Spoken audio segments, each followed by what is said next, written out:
Hörmətli cənab prezidentimiz İlham Əliyev və Mehriban xanım, mən Mahmudova Həbibə İbrahim qızı, mən yeganə övladı Mahmudov Qurbanın Zaqatala polis şöbəsində işgəncəyə məruz qalaraq ölümü ilə bağlı sizə müraciət edirəm. İyul ayının 23-ü 2025-ci ildə 2 polis əməkdaşı evə gəlir və oğlumu məcbur polis şöbəsinə aparırlar. Sonra bizə məlum olur ki, oğlumun Akşin adlı bir nəfərlə aralarında borc pul məsələsi olubdur. Bu işlə bağlı Həlimət və Sahibə adlı xanımı da şöbəyə aparırlar. O günü yoldaşından hər üçünün buraxılması üçün 15.000 rüşvət tələb eləyirlər. Bunu rəis müavini Daşkın tələb eləyir yoldaşından. Yoldaşım o günü pulu təmin eləyə bilmir. 23-ü gecə təxminən saat 12-də sahibənin az yaşlı uşağı olduğuna görə məcbur buraxırlar. Həlimət adlı xanımı isə anamın təqidi ilə buraxırlar. Oğlumu isə girov saxlayırlar. 24-ü təxminən saat 9-da rəis müavini Daşkın yoldaşıma zəng eləyərək gəl oğlunu apar deyir. Yoldaşım isə hələ pulu hazır olmadığını deyəndə Daşkın heç nə olmaz, pulu sabah gətirərsən, tez gəl uşağını apar deyir. Yoldaşım oğlumuzu evə gətirəndən sonra təxminən 2 saatdan sonra komaya düşür.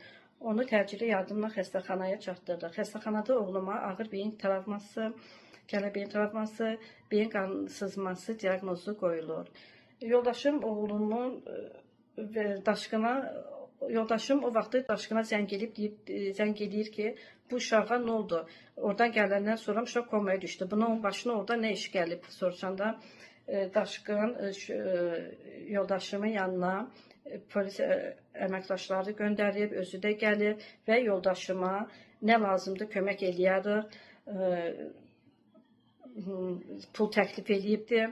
Sonra onlar oğlumu özəl xəstəxanaya köçürüblər. Özəl xəstəxanada oğlum beyin əməliyyatı keçirir. Əməliyyat keçirən doktor, Şamil doktor, oğlumun başına ağır bir cisimlə vurulduğunu, bunun spes vuruş olduğunu, elə bil ki, bunun başına kitab qoyulub, vurulubdur. Çünki uşağın başında nə cızıq, nə bir qızartı, nə bir iz, heç bir şey yox idi. Ona görə də doktor uşağın spes vuruş olduğunu deyir bizə. Uşağın beyni sirkələnmişdi. 16 milli radiosdan çıxmışdı. Uşağın vəziyyəti ağır olduğunu, ölümcül olduğunu, uşağın qalmayacağını bizə deyir. Oğlum 57 gün komadan sonra sentyabrın 19-u rəhmətə gedir. 20-si oğlumu dəfn edirlər. Həmən günü yoldaşımı şübhəli şəxs qismində tuturlar. Zaqatala rayon polis şöbəsi 57 gün əvvəl cinayət işi açmalıydılar. Ancaq cinayət işini ay yarımdan sonra sentyabrın 8-i açırlar. Dəfn günü məni də rayon prokurorluğuna apardılar. Orada mənim müstəntiqlər Rəsul, Tərlan və Nigar mənə deyirlər ki, 25 yaşlı oğlumu sən öldürmüsən. Güya Telman deyirmiş ki, oğlumu mən evdə qoyub getdim və mən evə gələndə gördüm ki, uşaq artıq komadadır, vəziyyəti pisdir, anası başının üstündə durub ağlayır. Elə oğlumuzu anası Həbibə öldürübdür, o gözümə görünməsin. Onlar da məni Telmana qarşı qəzəbləndirib, daha da qəzəbləndirirlər. Deyirlər ki, elə səni tutasıyıq, çünki atası da deyir ki, oğlunu sən öldürmüsən və onlar məni Telmana qarşı məcbur, onun əleyhinə ifadə alıb onu tutdular. Sonra bizə məlum olur ki, təhqiqat rəisi Elman Fətəliyev öz otağında Həlimət adlı xanımın yanında oğlumu yoxluyub, təkbirləyib, söyüşlər söyüb, hələ bu cəzasını adlanır çəkibdir. Qız deyəndə ki, qız pis olub da, deyib də mən otaqdan çıxdı, yox, elə bu sənin gözün qabağında dönülməlidir. Sonra Elman Fətəliyev anama koridorda, şöbədə, öz oğlumu vurduğunu etiraf edibdir. Ben nene İlk Abdülmecid kızı Zaqatala sakini.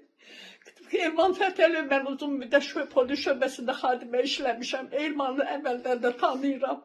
Elman Fətəli mənim üzümə dedi ki, nəvən bir iki də vurandan sonra bülbül kimi öptü. O ne dərəcədə mən bu uşağımı vurub. Dalından təpik vurub, alnına yumruq vurub. Bu vuruşların misalli olduğu ve videoda dediği gibi sen kanvalda neler gözlüyor. Onu Allah bilir. Benim balamın ne elifler. Bedeninde tepik izleriz. Bedeninde elektroşokun izleri var. Bunun hiçbir intihakta gösterilmir. Hiçbir yoklanmada hiç kes bize bunun arasında hiç kes işledi. Bunların üstünden ötüp geçir polis şöbesi, prokuratura.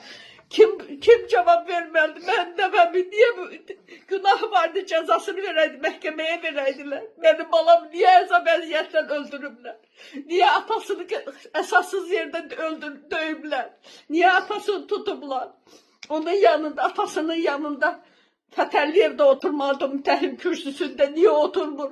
Onun arkası güçlüdür diye tələbə yoldaşı, anasının tələbə yoldaşı baş prokuraturanın mavinidir diye mi? Ona göre mən balam kanı yerde kalır. Hürmetli prezident bizim derdimize ilaç eləyin. Benim nəvəmin kanı yerde kalmasın. Onun kimi de balamı, Yezləmi de boş yerine tutmasınlar. Biz onlardan